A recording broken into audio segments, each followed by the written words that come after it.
Բարև ձեզ, բարի գալուստ իմ Story podcast-ի էպիզոդ 23-ը, այսօր իմ հյուրն է Արաքսիա Թոփչյանը, Արաքսիան մեզ միացել է Շվեյցարիայից և մեզ պատմելու է շատ հետաքրքիր պատմություն, ինչպես կարելի է օրինակ գործ գտնել Հայաստանից Շվեյցարիայում, Արաքսիա ջան, բարի գալուստ։ Բարև Աննա ջան, շատ ուրախ եմ այստեղ լինել։ Նմանապես։ Արաքսիա ջան, մոտավորապես կպատմես, որ թվականին տեղափոխվեցիր եւ ինչպես ստացվեց, որ գործ գտար Շվեյցարիայում։ Կարող եմ ասեմ շատ հրաշալի ստացվեց, որովհետև հիմա որ համեմատում եմ, շատ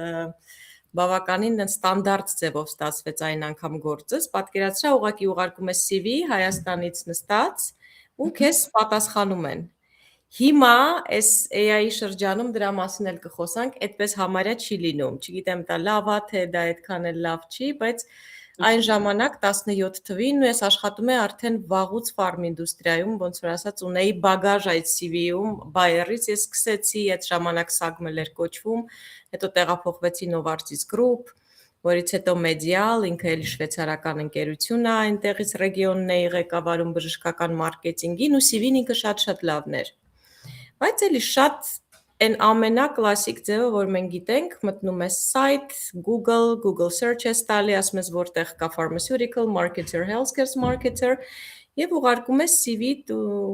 այն ժամանակ AI չկար, որ motivation letter գրեինք։ Այդ որ թվականներ, Արաքսիա։ Դա 17 թվականն էր, այդտենց հենց որ դու ոնց զգում ես, այդպես էլ գրել էի motivation letter-ները ամեն մեկի համար եւ ու ստացվեց։ Այսինքն ինձ հետ կապնվեցին, սկսվեց առաջի ինտերվյուն, հավանեցինք իրար մենեջերի հետ, երկրորդ, երրորդ, հետո եկա արդեն այստեղ ինտերվյուների եւ ընդունվեցի այն ժամանակ DSM Firmenich ֆիրմա կա, հիմա էլ այդ ֆիրման բավականին, то есть բավական չի, հիմա էլ կա, այդ ժամանակ կոչվում էր DSM, շատերին ծանոթ չի, որովհետեւ ինքը բրենդ չի DSM Firmenich-ը, բայց եթե ինչ որ մեկը կյանքում վիտամին է օգտագործել, ապա անպայման առնչվել է, որովհետեւ հիմնական աշխարհի հիմնական վիտամինների ինգրեդիենտների մեծ մասը, թե սնունդ, վիտամիններ, դեղորայք տրամադրում է DSM Firmenich-ը։ Եվ այնտեղ ընդունվեցի շատ հետաքրքիր աշխատանքի հենց վիտամինների հետ կապված ինովացիաներում, ինչպես օգնում են մարդու առողջությանը, եւ այդպես գնաց, այսպես ասած։ Շատ ուրախ եմ լսել քո հաջողությունների մասին։ Մի փոքր կպատմես վիզայի հետ կապված ոնց լուծվեց խնդիրը, որ կարողացար Շվեյցարիայում աշխատել։ Վիզայի համար շատ կապ ունի ընկերությունից միշտ։ Եվ բառացիորեն ասած կան ընկերություններ, որոնց համար դա ոչ մի բարիեր չի, եւ կան նրանք, ովքեր որ ոչ թե officially, unofficially ասում են, okay, մենք դրա հետ գործ չունենք, դա դժվար է եւ այլ եւ այլ։ Ու DSM-ը դա երևի քիչ ավելի ընկերություններից է, որոնց համար դա խնդիր չի, եթե իրանք գտնում են լավ մասնագետ, իրանք ունեն բաժիններ, հենց իրավաբաններ, որոնք որ զբաղվում են։ Շվեյցարիայի օրենքը այսպիսին է, իհարկե առավելություն տրվում է տեղացիներին եւ առավելություն տրվում է Եվրոպայի հենց միության անդամների քաղաքացիներին։ Մենք բոլորս կոչվում ենք third world countries։ Եվ third world-ը հեշտ չէ, պետք է ներկայացնեն, որ միայն դու կարող ես այդ գործը անել։ Դեպետ գործի բնույթից էլ էր գալիս, որովհետեւ վիտամիններ պլյուս հիվանդությունների ժամանակ ֆարմայում շատ մասնագետ իհարկե չկա, դա էլ կապ ուներ, բայց իհարկե ընկերությունը շատ մեծ դեր է խաղում։ Ինքն իրանք կարան դրանով զբաղվեն, կարան ասեն, օքեյ, մենք կսպասենք 3, 4, 5 ամիս մինչև լինի, որտեվ ինքը հեշտ գործընթաց չի այդ գործընթացը, իրենք իսկապես նայում ստուգում են քո պրոֆիլը, ինչքանով կարող ես դու փոխարենի լինես, ինչքանով ես դու unique, բայց հնարավոր է իհարկե, էլի բացի ինձանից շատ սպეციալիստներ կան, որոնց որ տեղափոխում են, բայց դա ոչ միայն CV-ն չէ քո, դա նաև հենց այդ ընկերությունն է։ Արաքսիա ջան, իսկ նշեցիր, որ հիմա որ AI կա, մի քիչ փոխվել է այդ ամեն ինչը։ Կպատմես դրա մասին հետ։ Երեք AI ես օրինակ շատ enjoy եմ անում աշխատել, հա, կրեատիվ աշխատանքներ, փոլիշանել աշխատանքը ինքը ոնց որ մեզ դրել է հեծանիվի վրա, այսպես ասած, առաջ գնում էինք ոտքով, հիմա հեծանիվով։ Բայց HR սիստեմում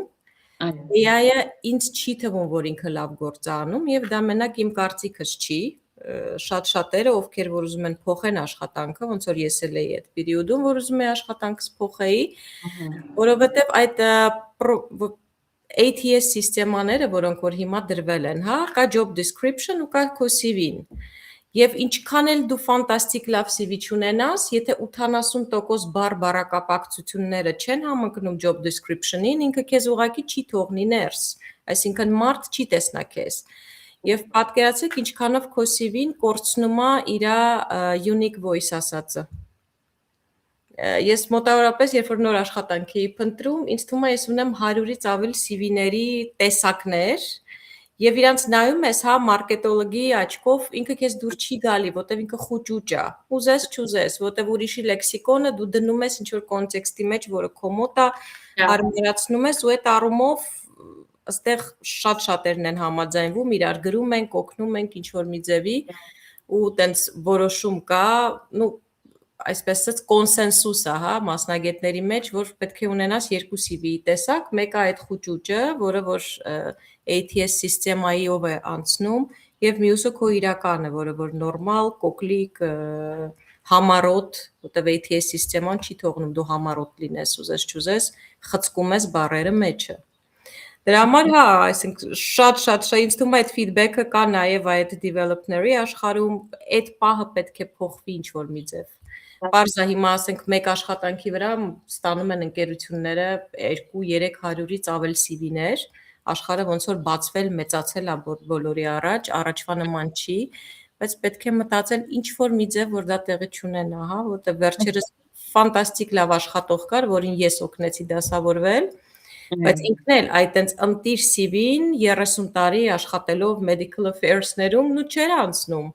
Կոմպյուտեր ասում էր ով ես դու։ Եվ դա սխալ է։ Հա։ Արաքսիա ջան, իսկ մի փոքր կպատմես, օրինակ Հայաստանից տեղափոխվելով Շվեյցարիա, ինչ դժվարությունների ես հանդիպել, cultural shock, այդ մշակութային առաջի տարբերությունները, որոնք ինչու՞ չէ նաև կարողա ծիծաղաշարժ են եղել կամ հակառակը տուխուր ինչ որ դրվագներ,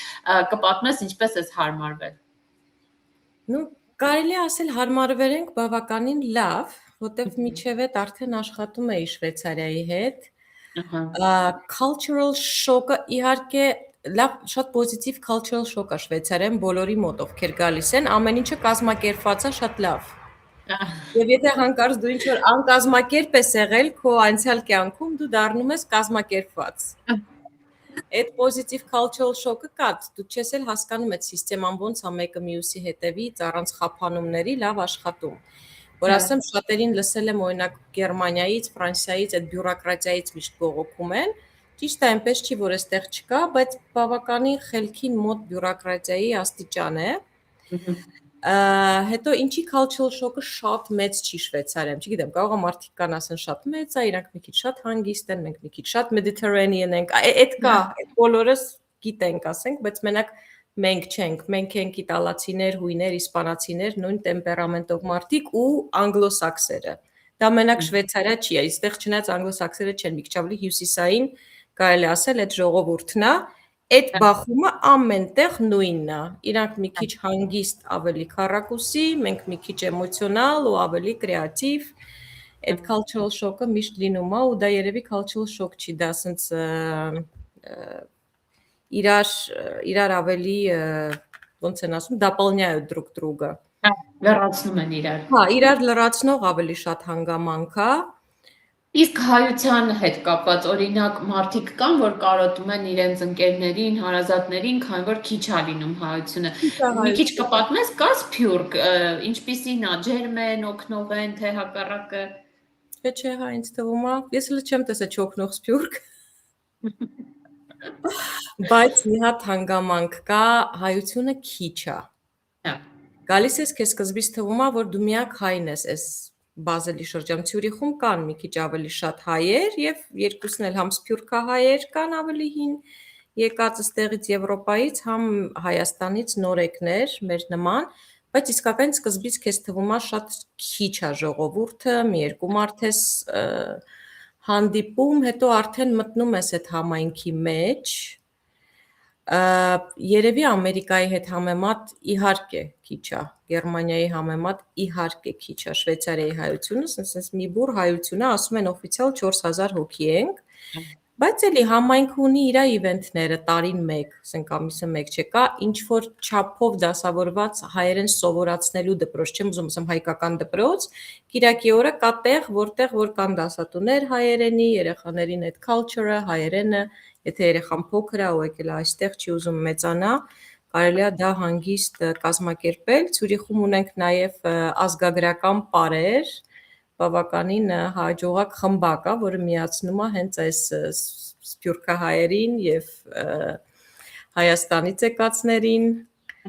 Կա, համայնքը փոքր է իհարկե։ Մենք ենք Ցյուրիխ, Ժենև, այդ երկու մեծ կենտրոններն են հայ համայնքի, Ժենևում կա նաև եկեղեցի,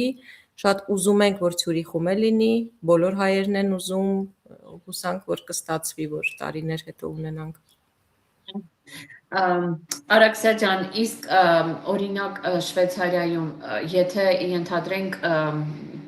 Հայաստանից վիզայով եկան գործ գտան, հնարավորություն կա ի վերջո դառնալ քաղաքացի։ Այո, դժվար է ավելի, քան ես համեմատում եմ մնացած ուրիշ երկրները։ Պետք է այստեղ ապրես, աշխատանքով ես գալիս եւ դու սկզբից ունես temporary permit։ Դա B permit-ը, որը ամեն տարի քո ընկերությունը ասում է, այո, նա այստեղ աշխատում է։ 10 տարի հետո նոր Հայաստանի համար, Եվրոպայի համար 5, բայց Հայաստանի համար 10 տարի հետո արդեն ստանում ես մշտականը, որից հետո կարող ես դիմել քաղաքացիության, որը տևում է մոտ 2 տարի մեր համար, երեխաները, որոնք ինտեգրված են, ավելի շուտ է տևում։ Երեխան եթե ինքը ինտեգրվել է եւ երեխայի 1 տարին 2 է հաշվվում։ Եթե ինքը այստեղ գնում է public school, դրան էլ են շատ մեծ ուշադրություն դարձնում, որ արդյոք երեխան public school-ում է, ոչ միայն երեխայի ինտեգրման համար, այլ նաև քո։ Այդտեղ կա public, private եւ իդեպ public private-ի տարբերությունը դա բանը չի, որակը չի ուսուցանելու, այլ ընդամենը ուզում եմ երեխաս անգլերենով սովորի կամ ստանա IB, բայց որակը իմ տղաս գնում է public դպրոց առաջի օրվանից շատ գոհ եմ ու հիմա էլ պատրաստում է գնա top 20 համալսարաններից մեկը աշխարհի եւ մերսի շատ, մերսի, բայց այդ իրանց public school-ի շնորհիվել է, այնպես չի որ իմ տղես առանձնահատուկ շատ ավելի ուժեղ, կան էլ երեխաներ, որոնց տեսնում են ու որոնց շատ լավ պատրաստում են։ Արաքսիա ջան, բոլորը գիտեն, որ Շվեյցարիայում ամեն շատ թանկ է, ապրելը թանկ է, մի քիչ կպատմես, մոտավորապես միջինով ինչքան տարեկան աշխատավարձ պետք է անձը ստանա, որ միջին ապրի։ Ինձ թվում է միջին 120-ից պակաս չպետք է ստանա, որ միջին ապրի, ինչքան ավելի տեղ կա։ Դրանից 2-3 անգամ էլ ավելի տեղ կա middle ու top management-ում եւ էքսպերտների շրջակայքում, բայց 120,000-ից պակաս offer ես Շվեյցարիա ռիսկ չէի անի գայի։ Եվրո, թե բանով իրանց։ Swiss franc, դա անում է երևի կանի 140,000 եվրո, երևի, կամ ավելի քիչ, ֆրանկը ավելի ուժեղ է, քան եվրոն, բայց 120-ից պակաս ռիսկ չէի անի ու 120-ն է սպես edge to edge-ա։ Միջին, ասենք, վատ չես կարա ապրես, եթե դաժե շատ ուզենաս Շվեյցարիայում։ Բայց միջինը դրանից պակաս իմաստ չունի այստեղ անգամ գալ, որտեվ թանկ է, բայց օրինակ ես համեմատում եմ Նյու Յորքի հետ, համարյա նույնն է ինչ որ Նյու Յորքի գները։ Իսկ օրինակ գիտենք շվեյցարական ժամացույցներ, ուտելիքներից շատ հայտնի շվեյցարական բրենդեր կան, ինչու՞մն է կայանում, այսքան շվեյցարացիների հետ աշխատելուց եւ շփվելուց հետո, ինչի ես կարծում, ինչու է իրանց մոտ այդ աստիճան լավ ամեն ինչ աշխատում։ Ինչ շատ դուր է գալիս իրանց այդ շվեյցարացիները ունեն մի հատ բնավորություն, որ երբեք կոմպրոմիսի չեն տալիս որակը եւ overpromise չկա այստեղ։ Մեկ լինում է նույն աշխատանքի, ես այսքան ժամանակում կանեմ կամ կարամ անեմ։ Իրանք շատ ռեալիստ են ու չեն վախենում ասել, չէ, չեմ կարա կամ կստացվի այսինչ ժամանակում։ ու պատշաճի վրա կոմպրոմիս չկա, պետք է պատշաճ կատարվի աշխատանքը։ Դա ինչ շատ է դուր գալիս այստեղ։ Եվ միևնույն ժամանակ այդտենց քառակուսիություն չկա, որը որ մեկ-մեկ լսում ես օրինակ ավելի գերմանական մասից, բայց չկա դա հաստատ, սա շատ ավելի տարբեր կուլտուրա է, քան Գերմանիայի կուլտուրան, այնտեղ շատ strict է ամեն ինչը, իսկ ստեղ նույն այդ flexibility-ն կա, բայց I would say flexibility combined with consistency in primary. Իրանք շատ լավ են դա հասկանում, կարողանում են առաջնայինը երկրորդայինից տարբերել, որակի վրա ոչ մի կոմպրոմիս չեն անում, իսկ մնացածում բավականին ֆլեքսիբիլ են, շատ ավելի թեթև կուլտուրա է, դրա համար է կարողում են կազմակերպեն ամեն ինչը, հետո ընդհանուր culture-ը իրանք շատ մեծ հավատով են վերաբերում նրան, ինչ որ անում են, եթե դու աշխատում ես ինչ-որ healthcare ընկերությունում, դու շատ լավ գիտակցում ես, որ հազարավոր մարդկանց առողջություն քո աշխատանքից կապ ունի ու դա բավականին փոխում է քո վերաբերմունքը նաև։ Արաքսիա ջան, հիմա դու աշխատում ես Colgate-Palmolive ընկերությունում, դա շվեյցարական ընկերություն է։ Այո եւ ոչ։ Այո եւ ոչ, Colgate-ը իհարկե ամերիկյան ընկերություն է։ Colgate-Palmolive-ը ինչ որ ժամանակ առաջ, չեմ ուզում սխալված լինեմ, բայց մոտավորապես 10 տարի, եթե ասեմ չեմ սխալվի, acquire արեց տեղական շվեյցարական GABA ընկերությունը։ GABA-ն ինքը գալիս է Golden Pharmacy, բայց տեղական լեզվով է ինչ որ մի ձևով ասված, շատ հին դեղատուն է եղել Բազելի շրջանում, անգամ 1600 եսին որ թվից, պատկերացրեք ինչքան հին։ Եվ այս տերերը 1910 քանի թվին որոշել են, որ պետք է արտադրեն մածուկներ, եւ որը որ բավականին մեծ արտադրություն է դարել երկրորդ համաշխարհային պատերազմի ժամանակ, երբ որ մածուկներ չկային։ То есть այն ժամանակ կար դեֆիցիտ ատամի մածուկների եւ այսպես սկսվեց։ Եվ քանի որ Բազելի շրջանում շատ դեղագործական ընկերություններ կան, հա, սպეციալիստներ են, քիմիկոսներ, գիտնականներ, այդ Elmex մածուկ ասվածը հենց ինքն է այդ baby-ին GABA-ի։ Եվ հետագայում GABA-ն այս վերջերս հենց acquire եղավ Colgate-ի կողմից եւ դարավ Colgate-Palmolive, բայց այդ ամբողջ GABA-ի հերիտաժը, այդ բրենդերը, որոնք որ highly specialized բրենդեր են, բժշկական հենց բժիշկների կողմից օգտագործվող, դրանք հենց այդ GABA-ի բրենդերն են։ Արաքսիա ջան, իսկ բացի հենց բուն շվեյցարացիներից, օրինակ քո գործի տեղում ինչ ուրիշ ազգեր կան, օրինակ ենթադրենք, որ գնում ես Գերմանիա, թուրքերն են շատ, չգիտեմ, գնում ես ենթադրենք Ամերիկա, մեքսիկներն են շատ, ձեր մոտ երկրորդ որ ազգն է, որ էմիգրանտների շատ են։ Շատ դժվար է ստեղ ասել, որտեղ տեսեք Շվեյցարիայում էմիգրանտ ասված կա ավելի քիչ, քան էքսպատ։ Սա Շվեյցարիայի համակարգը ստեղծված է, որ սպециալիստներին ինչ որ միտեղից բերեն այստեղ։ Ամբողջը, որ իրանք ստուգեն, տեսնան, դու յունիկ ես, լավն ես եւ այլ, ու գաս այստեղ աշխատել։ Ես կասեի, եթե նայենք էմիգրանտներին, 90-ականներին Բալկաններից եկած ժողովուրդն է շատ, որոնք շատ լավ ինտեգրվել են։ Դու տեսնում ես ազգանուն, հա, սերբական, խորվատական, բայց ինքը լրիվ ինտեգրված շվեյցարական mindset-ով եւ հանդիպել եմ բավական, ես կասեի, քուրդեր։ Էմիգրանտներից երևի այդ երկու ազգը կարամ ասեմ, որ բայց հիմնական սա էքսպատների երկիր է։ Սա այն երկիրն է, որտեղ դու երևի պետք է փնտրես, որ գտնես շվեյցարացի, բայց կտեսնես բոլորին Եվրոմիությունից ընդհանրապես։ Շատ հետաքրքիր է։ Արաքսիա ջան, եղել են ինչ որ պահեր, որ մտածել ես, որ ինչ որ պահին քո կյանքի հետ գալ Հայաստան, թե լավ է Շվեյցարիայում ու կմնաս այնտեղ։ Եղել է, ինձ թվում է բոլորի մոտ է եղել այդ homesick վիճակը։ Իմ մոտ էլ է եղել, ասում էի, կուզեի միգուցե հետ գայի կամ բայց հետո հասկացա, որ սա տղայիս համար դարել է տունը իրա։ Ու շատ հանկարծակի հասկացանք, անցյալ տարի կար առաջարկ, ուրիշ երկրի տեղափոխվել, լավ առաջարկ էր, բայց տղա ասեց, մամ, սաղ կյանքս ստեղ է, ստեղ պիտի համալսարան գնամ, ու ես զգացի, որ իր համար սա տուն է։ Միգուցե ինքը մեծանա, հա, տեղափոխվի, բայց այդ պահին զգացի, որ այդպես է, բայց կար մոտ մի 6-7 տարի հետո ձգում էր, ուզում էի անդադ գալիս էի Հայաստան, տարին 4-5 անգամ, շատ ուզում էի հետ գալ իսկապես, բայց հետո զգացի, որ օքեյ, սա դառել է իմ տունս։ Իսկապես տենց է, որ բոլորն էլ իմ կարծիքով ով Հայաստանից գնում է, մեկը մտածում է, որ ինչ որ պահին հետ է գալու։ Ու շատ կապ ունի տարիքը երևի, որ տարիքում են գնում։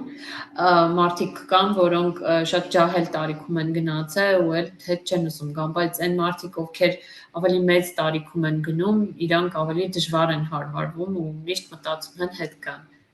Հա։ Արաքսա ջան, իսկ օրինակ շվեյցարացիների հետ հնարավոր է ընկերանալ հայերի նման, իրանք տենց ընկերասեր են։ Նայեք, այստեղ էքսպատների մեջ կա այդ ջոուքը, որ եթե ուզում ես դառնաս շվեյցարացու ինչ-որ ընկեր, պետք է իր առաջվա ընկերներին սպանես։ Իրանք շատ կոնսերվատիվ են ու ունեն իրանց այդ մայկրո միջավայրները, շատ sense տիպիկ շվեյցարական բան է մանկապարտեզից ունենալ ընկերներ եւ իրանց հետ հանդիպել մինչեւ կյանքի վերջ։ Ու այդպես ամեն ինչ իրանց ոնց է դասավորված, հա, այս ինչ օր է, եմ անում, ասենք կան մարդիկ, որոնք ամեն 5 շաբթի իրանց ընկերների հետ են հանդիպում։ Մեր համար ավելի դժվար է դա։ Մեր համար մտնել այդ պստիկ միկրոմիջավայրը դժվար է, բայց կարաս ընկերանաս, ես իմ առաջվա գոլեգաների հետ եմ ընկերություն անում եւ այդ ընկերությունը այնպես է, որ նու հանդիպում ժամանակ առ ժամանակ իրար հետ ինչ-որ մի բան ենք անում, չգիտեմ, կարաս արդյոք հայերի պես գիշերը 3-ին զանգես շվեյցարացի ընկերոջդ, դա մի քիչ դժվար է ասել, հələ չեմ փորձել, բայց միգուցե կարաս, որտեղ մարդիկ բավականին բարեհամբույր, սիրում են ինչ-որ խորհուրդ տալ, օգնել, ծանոթություններն են այստեղ շատ կարևոր է այդ նետվորքը, Շվեյցարիայում ֆանտաստիկ կարևոր է, եթե ուզում ես ինչ-որ հարց լուծես, նոր աշխատանք գտնես, ու այդ նետվորքով իրանք են աշխատում, հա, ինչ-որ երեխան գնում է ֆուտբոլի կլուբ, կամ ինչ-որ կրուժոկ, կամ դու հայկի կլաբ ես գնում, դա կուլտուրայի մի մասն է, մտերիմության աստիճանը ես կասեի ամեն ազգի մոտ նույնն է, երևի մերը իտալացիներին հույներինը համընկնում է ինչ-որ չափով, ու էլ ես ավելի հյուսիսային ազգերինը մի քիչ ուրիշ ձև է, բայց հա, կարաս գտնես ընկերներ։ Այդ connection-ների առումով ես ահագին երկար ժամանակ, մոտ 7.5 տարի աշխատեցի հոլիվուդյան entertainment կամպանիայի համար, ու կարող եմ ասել, որ ամերիկացիների մեջ հենց այդ entertainment industry-ում, հա, մնացածը չգիտեմ, ենթադրենք pharma-ում կամ healthcare-ում ինչպես է, բայց ենթադրենք եթե VP-ին ինչ-որ president-ը ենթադրենք գնաց են մյուս կամպանիա, կամած ինքը իր VP-ներին է բերում, VP-ները իրանց տակի director-ներին են բերում, ու director-ները տակի իրանց թիմերից են բերում, ու ոնց որ այդ ճյուղը կամած ոնց որ հիմա ես ու ես այնքան էի զարմացել, որտեղ ինձ թվում էր այդ որ ասում են խնամի ծանոթ ԽԾԲ, չէ, այդ հայկական բանը կա խնամի ծանոթ բարեկամ, որ ոնց են կամպանիան ստեղծել կամ ոնց են առաջ գնացել, ստացվում է բարեկամն օգնել կամ բան, ոնց որ պարզվեց, որ շատ էլ ամերիկյան այդ նույնիսկ ասում entertainment-ը գիտեմ, մնացածը չգիտեմ, բայց entertainment-ի մեջ շատ զարմացած էի մնացել, որ փաստորեն տենց է։ Եթե ինքը իսկապես ըստեղ էլ է ինձ թվում է այդպես, նու շատ exaggerated չէ, բայց իհարկե լինում է մեծ ֆիրմայում բաժիններից է, հա, ասենք այն շեֆում հետ դու լավ ես աշխատում, ու հետո էլ ինքն է քեզ տեղափոխում, եթե փոխվում է, բայց հետաքրքիր որ ես է ուրեմն որ ընդունվեցի աշխատանքի, անեն ստացվեց, որ կար աշխատատեղ, որ ինձ ծանոթ մարդուն շատ հարմար էր։ Ու ես հələ դեռ այդ հայկական մենտալիտետով էի եկել, որ եթե ծանոթ հա որ իմանան լավ չի,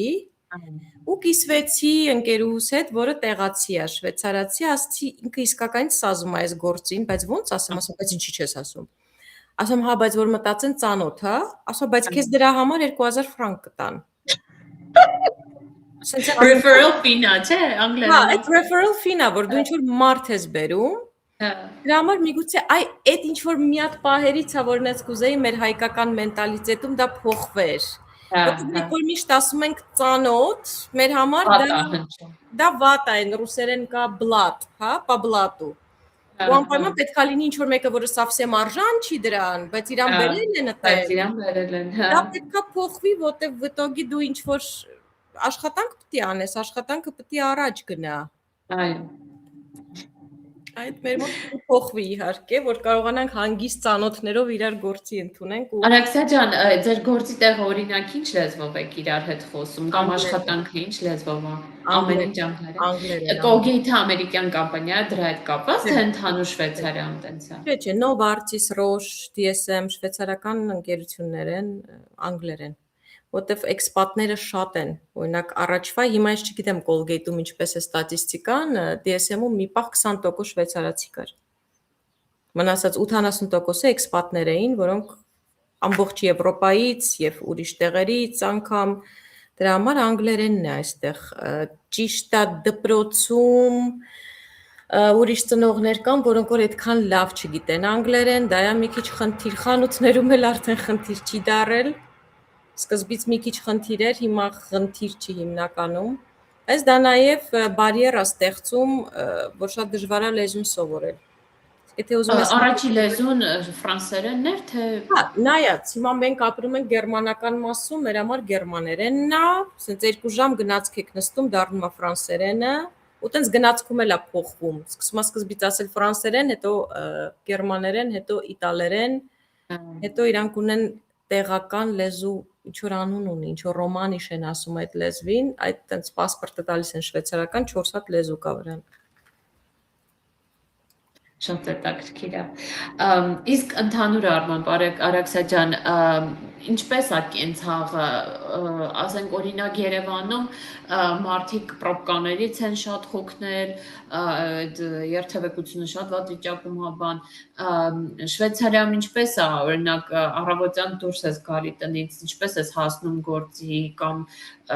ընդհանուր օրը շաբաթ կիրակիները կենցաղը ինչպես է անցնում։ Շվեյցարիայում սա կազմակերպված է, մեր համար դժվար բանը այն է, որ չաշխատանքային օրեր կան։ Բայց դու սոված կմնաս, եթե դու շաբաթ մինչև ժամը 4-ը, ինչ որ որոշ տեղեր ժամը 6-ը չառնես քո weekend-ի ուտելիքը, իսկապես կմնաս սոված կամ պետքա նստես գնաս Central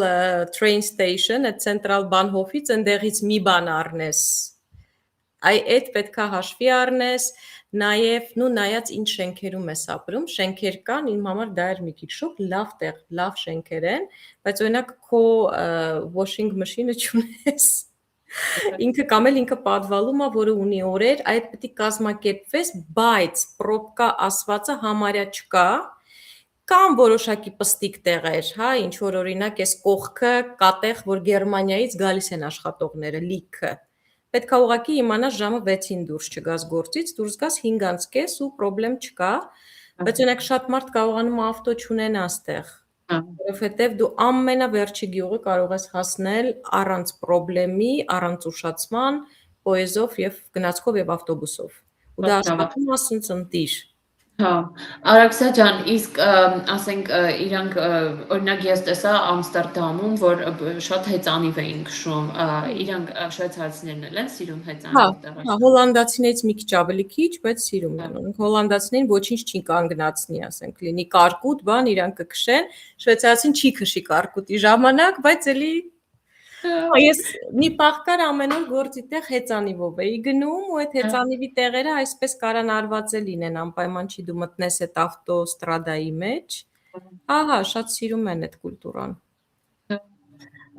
Ես ճիշտն ասած ապշած էի մնացել, էլի եվրոպական երկրներում տեսել էի հեծանիվներով մարդիկ, բայց Հոլանդիայում այդ մի ուրիշ կուլտուրա է, այն որ երեխաներին մի քանի երեխա տենց ոչ safe էլի դրած օրոք այնքան արագ են քշում, շատ արագ են, որ սենց հոլանդացիները էքստրիմ են հեծանիվի, հա չէ։ Չէ, իսկապես շոկային էր։ Շատ կուզենայի Շվեյցարիանը մի օր գայ տեսնեի, հլադար չի ստացվում, բայց հույսով եմ մի օր։ Տուրիստներին ինչ խորհուրդ կտաս Արաքսիա ջան, որ քաղաքից, որ քաղաքը ոնց որ առաջի, երկրորդ, երրորդ մոտավորապես տենց էլի, ինչ խորհուրդ կտաս։ Նայ, Շվեյցարիան նույնքը մեծ չի, դու կարաս պլանավորես, ասենք թե 5 օր, թե 10 օր, չես ձանձրանա 10 օրում, 5 օրում է քիչ բան չես տեսնա։ Եթե լենդ են անում, ու հիմնականում լենդ կանեն կամ Ցյուրիխ կամ Ժենև։ Եթե Ցյուրիխ են լենդ անում, իհարկե ինքը Ցյուրիխն է, իմ ամենասիրած քաղաքը Ցյուրիխն է Շվեյցարիայի, որտեղ ինքը շատ կոսմոպոլիտ եւ դինամիկ, էլի գեղեցիկ, բայց Ցյուրիխը այն նկարների Շվեյցարիան չի, նկարների Շվեյցարիան է Լուցերնը, որտեղ այդ սաղսարերը ֆանտաստիկ սիրուն դու տեսնում ես, Պիլատուսը բարձրանում ես, հայքինգ, երևի ամենասիրուն տեղը աշխարհի, որ հայքինգ կարող ես անել Սարերում Շվեյցարիան է։ Շատ սիրուն է, բարձրանում ես ինչ-որ սար ու վերևից տեսնում ես լճեր, լիքը։ Շատ գեղեցիկ է։ Այդ Լուցերնա, Ինտերլակեն, երկու լեյքի արանքը, շատ գեղեցիկ, Շաֆհաուզենը այդ մեծ այդ վադապադներն ա, որտեղից որ գետ է սկսվում, այդ գերմանական մասը, եթե Ժենևեն լենդանում, դե իհարկե ինքը այդ Ժենևը իր ֆոնտանով, բայց ամենասիրուն մասը ֆրանսիական իմ համար Լոզաննա, VV, այն Մոնտրո, որտեղ որ այդ ֆեստիվալն է երաժշտական ամեն տարի տեղի ունենում, այնտեղ է ամբողջ սար ու լիճ այդ համադրությունն է ամենտեղ։ Հա, ու իհարկե իտալական մասը իր շատ մեծ շարմ ունի, էլի սար ու լիճ, բայց դու արդեն sense իտալերեն ես լսում։